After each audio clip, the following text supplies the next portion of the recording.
Bonjour tout le monde. Petite vidéo improvisée sur les relations toxiques en famille suite à une question qu'on m'a posée sur Insta. Oui, le cercle familial peut aussi être toxique. On a tendance à moins en parler. Dans cette vidéo, je te propose 3 façons de limiter l'impact que cela peut entraîner. Nous allons examiner de plus près les manières de nous comporter réellement avec ce genre de personnes de notre famille, parce qu'il faut bien l'admettre, même si on a tendance à prendre cette toxicité à la légère et que nous tentons de suivre notre vie comme si de rien n'était, ces choses nous portent préjudice au fil du temps. Et les repas de famille peuvent rapidement partir en live. Tu vois de quoi je parle.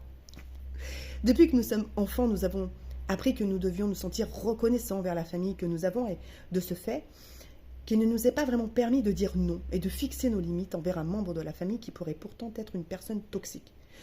Nous pouvons ainsi passer des années à sacrifier notre santé mentale et émotionnelle sous prétexte qu'il s'agit d'une personne proche.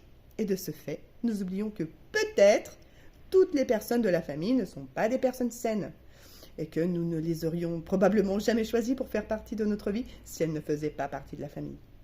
De telles relations dysfonctionnelles sont d'ailleurs bien plus courantes qu'on ne le pense.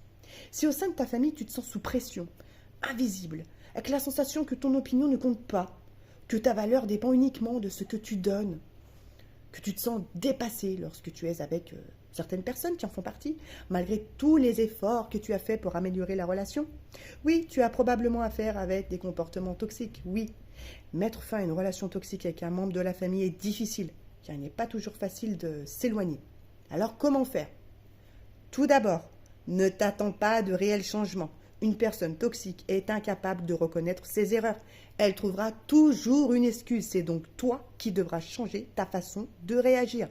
La bonne nouvelle, c'est que quand toi tu changes, la dynamique de la relation aussi change vraiment. Tu peux décider de changer ta façon de faire. À toi de décider ce que tu acceptes et ce que tu n'acceptes pas et de rester ferme face à ces choix.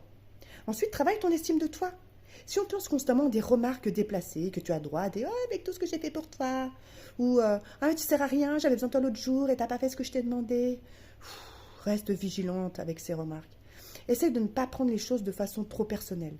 Si ces remarques sont là juste pour te piquer et que tu n'as a priori rien à te reprocher, apprends à les laisser glisser comme de l'huile sur une poêle téflon.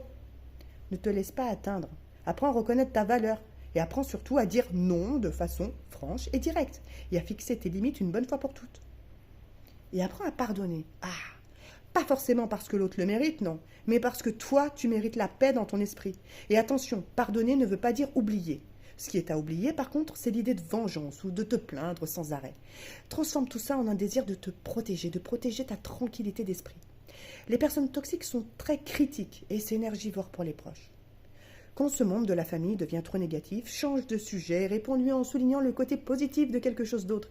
Et avec le temps, cette personne comprendra que tu n'es plus intéressé pour rentrer dans son jeu. Abonne-toi à cette chaîne.